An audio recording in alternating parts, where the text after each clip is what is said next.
नमस्कार दोस्तों।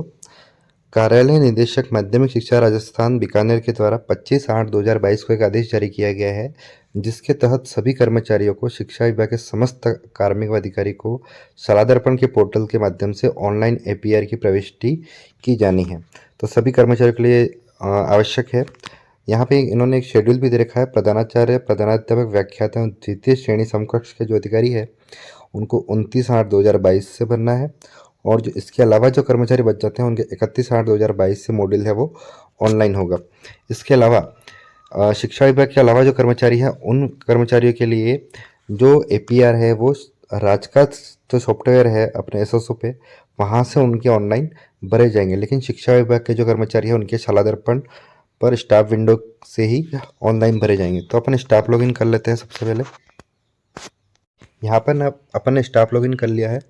Staff login करते टाइम आपको ध्यान रखना है कि जो आप गूगल क्रोम जिस भी ब्राउज़र से करें तो आपको यहाँ पे जो डेस्कटॉप साइट पर ओके कर देना है। यहाँ पे राइट का निशान आ जाना चाहिए जिससे कि आपको एपीआर भरने में सुविधा होगी। तो यहाँ पे आपको 3 लाइन जो डॉट दिख रहे हैं उस पर आपको क्लिक करना है।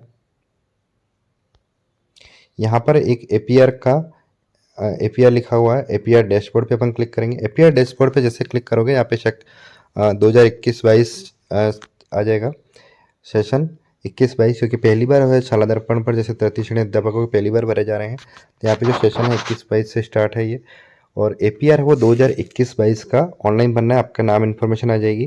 Click to fill and edit new APR पे आपको क्लिक कर देना है। यहाँ पर आप जैसे क्लिक करोगे तो यहाँ पर जो आपका वार्षिक कार्य मूल्यांकन प्रतिवेदन 2021-22 आ जाएगा। इसके बाद इससे पहले जो आप चैनल जो है रिपोर्टिंग अधिकारी कौन होगा, रिव्यू ऑफिसर कौन होगा, एक्सेप्टिंग ऑफिसर आपका कौन होगा, तो उसके लिए आपको क्या करना है, यहाँ पर जो एक ऑप्शन दे रखा है व्यू एपीआर चैनल, ठीक है, व्यू एपीआर चैनल, इस पर आपको क्लिक करके आपको जो पीडीएफ है वो डाउनलोड कर देनी है। जो पीडीएफ है वो डाउनलोड हो जाएगी। आपका रिव्यू ऑफिसर, रिपोर्टिंग ऑफिसर कौन है, रिव्यूइंग ऑफिसर कौन है और एक्सेप्टिंग ऑफिसर कौन है। तो जो राजकीय माध्यमिक और उच्च माध्यमिक में जो कार्यरत लेवल 1 और लेवल 2 के टीचर हैं या जो भी कर्मचारी हैं उनके लिए जो रिपोर्टिंग ऑफिसर होगा वो संस्था प्रधान होगा, रिव्यूइंग ऑफिसर होगा वो मुख्य ब्लॉक शिक्षा अधिकारी होगा, एक्सेप्टिंग ऑफिसर होगा वो जिला शिक्षा अधिकारी मुख्यालय माध्यमिक होगा। और लेवल 2 के जो कर्मचारी जो पीएस और यूपीएस में है उनके लिए पीओ होगा, और रिव्यूइंग ऑफिसर होगा वो सीबीओ होगा, और एक्सेप्टिंग ऑफिसर होगा वो जिला शिक्षा अधिकारी मुख्यालय प्रारंभिक होगा। ये ध्यान रखना है। यहाँ पर जो भी आप जिस भी क्रम में आते हो वो आपको यहाँ पे ध्यान देखना है कि आपका जो ऑफिसर होगा वो कौन होगा, वो आपको देख लेना है। पूरा चैनल दे रखा है। अपन बैक आ जाते हैं वापस। बैक आने के बाद आपको यहाँ लोक सेवक का प्रकार सेलेक्ट कर देना है। आपका जो भी क्रम है वो सेलेक्ट कर देना है। जैसे कि यह मंत्रालय कर्मचारी तो आपको ये राइट कर देना है, व्याख्याता ये, और कार्यालय किसी डेपुटेशन में है कार्यालय में तो आपको लास्ट ऑप्शन सेलेक्ट करना है। तृतीय द्वितीय श्रेणी श्रृंखला के जो शैक्षिक कार्मिक है उनके लिए ये ऑप्शन सेलेक्ट करना है। ये जैसे ही सेलेक्ट करोगे तो आपको यहाँ पर ऑप्शन खुल जाएगा। प्रतिवेदन की जो दिनांक है 1 जुलाई 2021 से 30 जून 2022 है शैक्षिक स्टाफ के लिए, ये आपको ध्यान रखना है विशेष करके। यहाँ पर जो दे रखा है 1 जुलाई 2021 से 30 जून 2022, और ये शिक्षक कर्मचारियों के लिए है। इसके अलावा जो मंत्रालयिक कर्मचारी है एलडीसी वगैरह उनके लिए 1 अप्रैल 2021 टू 31 मार्च 2022 रहेगा। तो यहाँ पर आपको फ्रॉम डेट सेलेक्ट कर लेनी है, 1 जुलाई 2021 सेलेक्ट करनी है, और फ्रॉम डेट है वो आपको 30 जून 2022 सेलेक्ट करनी है। सॉरी, यहाँ पे टू डेट है वो 30 जून 2022 सेलेक्ट करनी है। और लीव फॉर्म में अगर आपने कोई लीव ले रखी है सीएल के अलावा, तो कोई लंबा अवकाश ले रखा हो तो वो आपको यहाँ पे फिल करना है, अन्यथा आपको यहाँ पे कोई फिल नहीं करना है। एपीआर में आपको यहाँ पर एपीआर की प्रविष्टि की जानी है पे सेलेक्ट करना है। इसके अलावा कोई ऑप्शन हो अगर आपका हो तो आप यहाँ पे वो भी सिलेक्ट कर सकते हैं। इसके बाद फॉर्म टाइप में यहाँ पे राज्य अधीनस्थ शिक्षा सेवा कर्मचारी यहाँ पे आ जाएगा, और पोस्ट आपकी ऑटोमेटिक आ जाएगी और पोस्टिंग भी आ जाएगी। तो अपन यहाँ पे इसको फिल कर लेते हैं। हाँ, अपन ने जो डाटा है वो फिल कर दिया है। आपको ध्यान रखना है ये डेस्कटॉप मोड पे जब गूगल क्रोम से भरो तो आपको यहाँ पे डेस्कटॉप मोड पे कर देना है, तब जाके डेस्कटॉप साइट पे यहाँ पे क्लिक राइट कर देना है, तब जाके आप ये डेट जो सही भर पाओगे। आपको यहाँ पे इन्फॉर्मेशन भरने के बाद यहाँ पे सेव कर देना है। सेव करने के बाद आपको यहाँ पे क्रिएट एपीआर एप्लीकेशन करना है। जैसे ही आप क्रिएट एपीआर एप्लीकेशन पे करोगे तो आपकी जो एप्लीकेशन है वो एक बार क्रिएट हो जाती है। उसको अपन को ओके कर देना है। ओके करने के बाद यहाँ पर चूज़ ऑफिसर पे क्लिक करना है। चूज़ ऑफिसर पे क्लिक करने से पहले आपको ये ध्यान रखना है कि रिव्यूइंग ऑफिसर आपका कौन होगा, रिपोर्टिंग ऑफिसर कौन होगा और एक्सेप्टिंग ऑफिसर कौन होगा। तो वो ऑफिसर कौन होगा उसके लिए आपको क्या करना है, यहाँ पे दे रखा है सबसे ऊपर ही व्यू एपीआर चैनल, उस पर आप इसको डाउनलोड करके देख सकते हो कि उसमें आपके जो भी आपका तो ये जो पीडीएफ है वो डाउनलोड हो जाएगी। यहाँ पे आप चेक कर सकते हो कि आपका रिपोर्टिंग ऑफिसर कौन होगा, एक्सेप्टिंग ऑफिसर कौन होगा और रिव्यूइंग ऑफिसर कौन होगा। तो यहाँ पे पूरा पीडीएफ क्लियरली दे रखा है कि अगर आप राजकीय उच्च प्राथमिक राजकीय माध्यमिक विद्यालय और राजकीय उच्च माध्यमिक विद्यालय में कार्यरत समस्त तृतीय श्रेणी अध्यापक लेवल 1, 2 शारीरिक शिक्षक, तृतीय श्रेणी पुस्तकालय अध्यक्ष, कनिष्ठ सहायक सारे, उनके लिए जो रिपोर्टिंग ऑफिसर होगा वो संस्था प्रधान होगा, मतलब उनका प्रिंसिपल होगा पीओ, और रिव्यूइंग ऑफिसर होगा वो मुख्य ब्लॉक शिक्षा अधिकारी होगा, और एक्सेप्टिंग ऑफिसर होगा वो जिला शिक्षा अधिकारी मुख्यालय माध्यमिक रहेगा। ठीक है, तो जिला शिक्षा अधिकारी माध्यमिक जो उच्च माध्यमिक और माध्यमिक विद्यालय में कार्यरत जो भी कार्मिक है तृतीय श्रेणी, उनके लिए। जो पीएस और यूपीएस में कार्यरत हैं ग्रामीण क्षेत्र में लेवल 1 और लेवल 2 के अध्यापक, उनके लिए जो चैनल रहेगा वो ये रहेगा कि उनका जो पीओ होगा वो रिपोर्टिंग अधिकारी होगा, समीक्षक अधिकारी रिव्यूइंग ऑफिसर मुख्य ब्लॉक शिक्षा अधिकारी होगा, और एक्सेप्टिंग ऑफिसर प्रारंभिक शिक्षा अधिकारी प्रारंभिक रहेगा। ठीक है, तो ये आपको ध्यान रखना है। बाकी सारी चीज़ें हैं वो यहाँ पे दे रखी हैं, तो आप देख सकते हो कि आपका जो एक्सेप्टिंग ऑफिसर कौन होगा, रिव्यूइंग ऑफिसर कौन होगा, उसका जो चैनल है वो पूरा दे रखा है। तो जब भी आप फॉर्म भरें तो आप ये विशेष ध्यान रखें कि आपका ऑफिसर कौन होगा, वो आप यहाँ पर अच्छे से देख लें कि आपका जो यहाँ पर लोक सेवक मतलब आप जो रिपोर्टर हो वो कौन सी श्रेणी के अंदर आ रहे हैं। अब अपन बैक चले जाते हैं इसको वापस। यहाँ पर अगर आपने डाटा कोई अगर गलत हो गया है तो आप डिलीट भी कर सकते हो, और डिलीट एंट्री एप्लीकेशन पूरे एप्लीकेशन को वापस डिलीट करके नया भी पढ़ सकते हो। अपन यहाँ चूज ऑफिसर पे क्लिक कर देते हैं। जैसे ही आप इस पर क्लिक करोगे तो आप यहाँ पे रिपोर्टिंग और रिव्यूइंग और एक्सेप्टिंग ऑफिसर भर पाओगे। यहाँ पर जो आपका ऑफिसर रहेगा उसको आप 4 तरीके दिए हैं, बाय स्टाफ आईडी से, एम्प्लॉय आईडी से, और by mobile number, by post. आप किसी से भी इसको सर्च कर सकते हैं। जो भी आपका अधिकारी होगा उसको सर्च करने के 4 तरीके दे रखे हैं। तो बाय पोस्ट भी सर्च कर सकते हो अगर आपके पास मोबाइल नंबर है अधिकारी का, या फिर आपके पास उनकी एम्प्लॉय आईडी है, या फिर उनकी स्टाफ आईडी है, तो उससे भी सर्च कर सकते हो। तो अधिकतर क्या होता है कि staff ID, employ ID, mobile number हर किसी के पास नहीं रहते हैं, पर बाय पोस्ट तो सर्च कर ही सकते हैं। पोस्ट तो सबको मालूम होती है, तो अपन बाय पोस्ट से इसको सर्च कर लेते हैं और इसको सेव कर लेते हैं। तो जैसे ही आपको यहाँ पे एक तो ध्यान रखना है कि जो मिनिमम 3 कैरेक्टर जो आपके अधिकारी के है वो यहाँ पे लिखना है। उसके बाद यहाँ पे सर्च पे क्लिक करना है। सर्च पे जैसे क्लिक करोगे तो यहाँ पर अधिकारी का नाम आ जाएगा, वो आपको यहाँ पे सेलेक्ट कर लेना है, और यहाँ पे टिक करके आपको यहाँ पे सेव रिपोर्टिंग करके क्लिक कर देना है। तो यहाँ पर का जो ऑफिसर होगा वो सेव हो जाएगा। ऐसे करके ही आपको रिव्यूइंग ऑफिसर और एक्सेप्टिंग ऑफिसर है वो सेव कर देना है। जैसे ही आप यहाँ पर जो एक्सेप्टिंग ऑफिसर सेलेक्ट करोगे तब ध्यान रखना है पोस्ट में क्या यहाँ पे प्रारंभिक या माध्यमिक लिखा हुआ नहीं आएगा। यहाँ पर सिर्फ डीओ आएगा। डीओ यहाँ पर आपको ये सेलेक्ट करना है, और डीओ जैसे सेलेक्ट करोगे यहाँ पे नाम जैसे सर्च करोगे तो अगर सही होगा तो वो यहाँ पर सर्च हो जाएगा, और आपको यहाँ पर सेव एक्सेप्टिंग ऑफिसर कर देना है। सेव एक्सेप्टिंग ऑफिसर करने के बाद आप यहाँ तीनों जो रिपोर्टिंग ऑफिसर, रिव्यूइंग ऑफिसर और एक्सेप्टिंग ऑफिसर तीनों है वो सेव हो गए। अपन इसको क्लोज कर देते हैं। तो आप यहाँ पे देख सकते हो यहाँ पे ऑफिसर है वो तीनों है वो आ गए हैं। इसके बाद आपको क्या करना है, फिल एप्लीकेशन का दिख रहा है एक्शन पर, इस पर आपको क्लिक करना है। इस पर क्लिक करने के बाद आपको एक नया पेज खुलेगा। तो यहाँ पे रिपोर्टी जो है वो पूरी बेसिक इन्फॉर्मेशन दे रखी होगी। यहाँ पर आप जो फॉर्म है वो स्टेप 1 एप्लीकेशन यहाँ से स्टार्ट होगा। एक फॉर्म है वो, तो मुख्य पारिवारिक कार्य के लिए निर्धारित लक्ष्य निर्धारित किए गए हैं, वो स्वयं के द्वारा मूल्यांकन करना है। तो कोई भी लक्ष्य होते हैं वो 100% होते हैं, और इसकी वास्तविक जितनी उपलब्धियां है वो आपको यहाँ पे फिल करनी है, और उपलब्धि में कोई कमी या कोई कारण रहा है तो वे आपको विशेष योगदान रहा है तो आप यहाँ पे जो लास्ट वाला कॉलम है वहाँ पर मार्क कर सकते हैं। तो जो उपलब्धियाँ वो 100% आपको रखनी है, और फिर उसको सेव एज ड्राफ्ट कर देना है। तो अपन उपलब्धियाँ है वो भर लेते हैं। तो मैंने यहाँ पे जो निर्धारित लक्ष्य है और वास्तविक जो उपलब्धियाँ है वो यहाँ पे शो कर दी है। तो यहाँ पे आपको परसेंटेज में शो करना है, ये ध्यान रखना है। और यहाँ पर अगर कोई कारण हो तो आप यहाँ पे लिख सकते हैं, अन्यथा सेव एज ड्राफ्ट कर देना है सारे में। स्टेप है वो है परीक्षा परिणाम। तो परीक्षा परिणाम आपको यहाँ पे क्लास सेलेक्ट कर लेनी है, बोर्ड क्लास। यहाँ पे आपको सब्जेक्ट सेलेक्ट कर लेना है, आपका जो भी सब्जेक्ट रहा हो। कुल विद्यार्थी, तो यहाँ पे जो कुल विद्यार्थी है वो कौन से सत्र के बनने हैं, तो वो आपको विशेष ध्यान रखना है कि सत्र 2021-22 के वो आपको जो स्टूडेंट रहे हैं वो आपको यहाँ पर भरने हैं। तो सत्र 2021-22 के जो स्टूडेंट है वो इन्फॉर्मेशन आपको यहाँ पर भरनी है, ये ध्यान रखना है। तो 2021-22 में जितने स्टूडेंट रहे थे वो कुल विद्यार्थी बनना है, उत्तीर्ण विद्यार्थी बनना है। और 60% से अधिक अंक प्राप्त करने वालों की जो संख्या है वो आपको यहाँ पर लिखकर सेव करनी है। तो अपन जो इन्फॉर्मेशन है वो भर देते हैं यहाँ पर।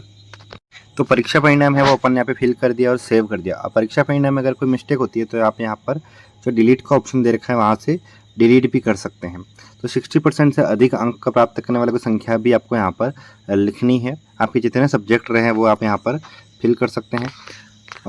इसके बाद अपने को जो नेक्स्ट स्टेप है वो है अन्य शैक्षणिक उपलब्धि अगर कोई रही है तो आपको यहाँ पर लिखना है, अन्यथा यहाँ पे कुछ भी खाली कर सकते हैं या फिर एन लिख सकते हैं।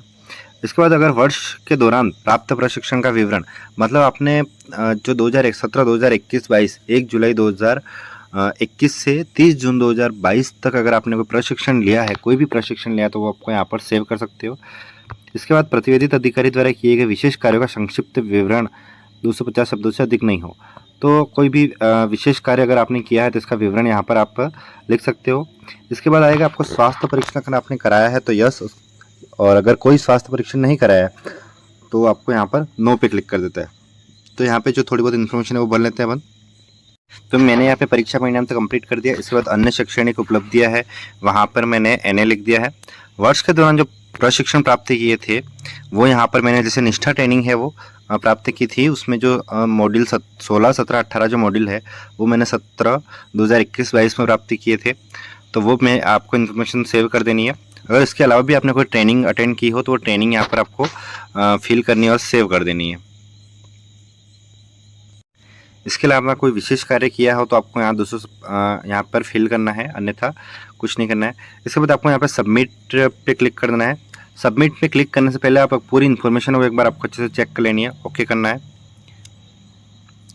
ओके करने के बाद for finish and lock APR click here to this will lock your entry application. जो अपन ने एप्लीकेशन पूरा फॉर्म भरा है उसको आपको फाइनल लॉक के लिए यहाँ पर क्लिक कर देना है। तो उससे पहले आपको फॉर्म एक बार चेक कर लेना है अच्छे से। यहाँ पे अपन फाइनल लॉक कर देते हैं। फाइनल लॉक करने के बाद आपका जो एप्लीकेशन है, पूरा जो फॉर्म है वो अपन ने चेक कर लिया है। चेक करने के बाद अपन यहाँ पे for finish lock and APR click here पे क्लिक कर देते हैं। यहाँ पर आपको लॉक कर देना है। उसके बाद जो फॉर्म है वो आप होम पेज पे आ जाएंगे, वो जो एपीआर का डैशबोर्ड है वहाँ पे आ जाएंगे। वहाँ पे आने के बाद आपको यहाँ पे 3 ऑप्शन दिखेंगे, delete officer, delete entry application और लॉक एंड फॉरवर्ड एप्लीकेशन। अगर आपने ऑफिसर अगर यहाँ पे कोई गलत भर दिया है तो आपको उसको डिलीट ऑफिसर पे क्लिक कर देना है। यदि आपने डिलीट पूरी एंट्री पूरी गलत भर दी है तो आप उसको फॉर्म को डिलीट भी कर सकते हैं। अगर आपने पूरा फॉर्म कंप्लीट सही भरा है तो लॉक एंड फॉरवर्ड एप्लीकेशन पे क्लिक कर देते हैं। तो अपन उससे पहले एक बार फॉर्म एक बार और चेक कर लेते हैं। पूरा फॉर्म है वो अपन ने एक बार अच्छे से कंप्लीट चेक कर लिया। अपन लॉक एंड फॉरवर्ड एप्लीकेशन पे क्लिक करते हैं। I am sure you want to lock entry application and send to reporting officer. जो अपना रिपोर्टिंग ऑफिसर होगा उस पर ये सेंड हो जाएगा। तो अपन ओके कर देते हैं। ओके करने के बाद आपके यहाँ पर एक OTP आएगा। OTP आपको यहाँ पर फिल करना है। यहाँ पे OTP वो कंफर्म OTP पे क्लिक कर देते हैं। और जो अपना एप्लीकेशन है वो APR का फॉर्म है वो कंप्लीट हो गया। SCR application finish by reporting officer successfully. तो यहाँ पे सक्सेसफुली आ जाएगा। यहाँ पर जो अपना फॉर्म है वो सबमिट हो चुका है। सबमिट होने के बाद आप जैसे ही यहाँ पे एप्लीकेशन एक्शन पे जाओगे तो यहाँ पे ऑलरेडी सबमिटेड आ जाएगा। अब इस फॉर्म को अपन वापस देख भी सकते हैं। इसके लिए आपको वापस यहाँ पे APR पे जाना है और APR के डैशबोर्ड पे जाना है। और अपना फॉर्म है वो क्लिक टू फिल एडिट, अगर आपने पूरा न्यू APR भर रहे हो या फिर पहले से पेंडिंग जो बाकी है तो वो इसी पे आप वापस क्लिक करोगे तो वो पेंडिंग जो बाकी है वो भर पाओगे। जो मैं फिल APR पे क्लिक कर देता हूँ तो यहाँ पर जो है वो यहाँ पर जो आपके स्कूल का नाम और ये पे जो फिल किया है वो इन्फॉर्मेशन और सबमिट का स्टेटस है वो यहाँ पर शो हो जाएगा। तो यहाँ पे जो लेवल है मतलब रिपोर्टिंग जो अधिकारी है वहाँ पर पेंडिंग पड़ा हुआ है। इसके अलावा अपन व्यू APR स्टेटस पे भी क्लिक करके यहाँ पे चेक कर सकते हैं कि यार लेवल जो है मतलब रिपोर्टिंग रिपोर्टिंग जो अधिकारी है वहाँ पर ये पेंडिंग हुआ है और अपन ने किस डेट को सबमिट किया है सारी इन्फॉर्मेशन यहाँ पर फिल एफआईआर में आप चेक कर सकते हैं। इसके अलावा भी एपीआर भरते टाइम क्या होता है कि बहुत सारे क्वेश्चन होते हैं कि उसमें ट्रांसफ़र हो जाता है वगैरह, तो ट्रांसफ़र हो जाता है यार आपकी स्कूल चेंज हो गई तो आपको एपीआर कैसे बनना है, तो उसके लिए आपको यहाँ पे एपीआर एफएक्यू करके एक दे रखा है यहाँ पर, तो इस पर आपको क्लिक कर देना है।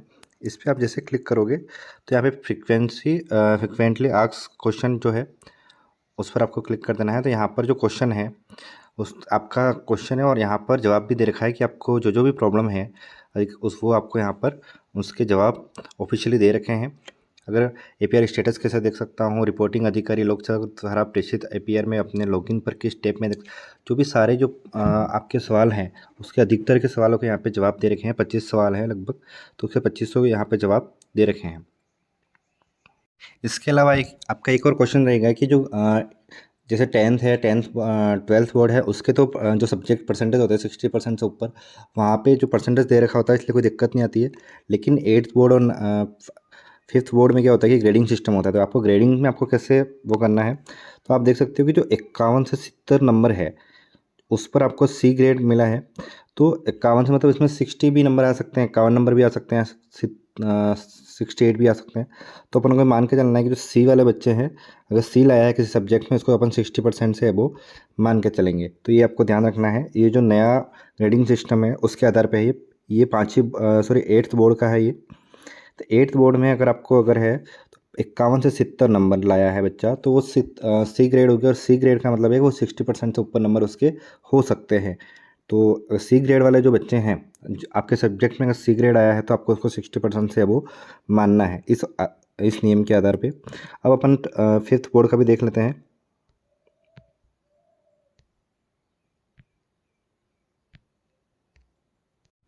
फिफ्थ बोर्ड में भी यही है कि अगर बच्चा सी ग्रेड लाया है तो सी ग्रेड लाने का मतलब है कि उसके नंबर या तो 45 भी हो सकते हैं या 60 भी हो सकते हैं। तो यहाँ पे ग्रेडिंग से अपने को कोई पता नहीं पड़ता, तो यहाँ पे भी सी अगर बच्चा लाया है किसी सब्जेक्ट में तो उसको भी 60% से वो अपने को मानना है। क्योंकि यहाँ पे 60 नंबर दे रखा है, 41 से 60 नंबर, तो उसके 60 नंबर भी आ सकते हैं और 45 नंबर भी आ सकते हैं, 42 नंबर भी आ सकते हैं। तो अपन तो ये मान के चलते हैं कि उसके 60 आए हैं, तो उस हिसाब से अपन यहाँ पर इसको 60% से अबव में मानेंगे। मानकर अपने को जो एपीआर है वो फिल करना है, उसमें जो परसेंटेज दे रखा है वो। इसके अलावा एक और कॉमन क्वेश्चन है कि बहुत सारे ट्रांसफ़र हो गया है या फिर स्कूल चेंज हो गई है, तो आपको ये ध्यान रखना है कि जो आपका जो अधिकारी होगा किसी भी प्रथम अधिकारी होगा या फिर रिपोर्टिंग अधिकारी होगा, जो एक्सेप्टिंग ऑफिसर होगा, यहाँ पर जो प्रथम अधिकारी के अधीन आपको 3 माह कार्य पूर्ण किया गया वहीं अधिकारी आपका समीक्षक अधिकारी बनाया जाएगा। इसी प्रकार स्वीकारकर्ता अधिकारी का चयन किया जाएगा। तो वो जो है आपको ये ध्यान रखना है कि किसी भी अधिकारी के अंदर आपको 3 महीने अंदर काम किया हो वो आपको सेलेक्ट करके आपको। उम्मीद है आपको वीडियो में दी गई जानकारी पसंद आई। अगर आपको कोई क्वेरी है तो आप कमेंट बॉक्स में कमेंट करके बता सकते हैं। उससे पहले जो एफएक्यू वाले जो क्वेश्चन है उसको आपको अच्छे से रीड कर लेना है। आपका जो भी प्रॉब्लम है उसमें दी गई है, उसमें सवाल भी दिए उत्तर भी दिए गए हैं जिससे कि आप उसके जवाब पा सकते हैं।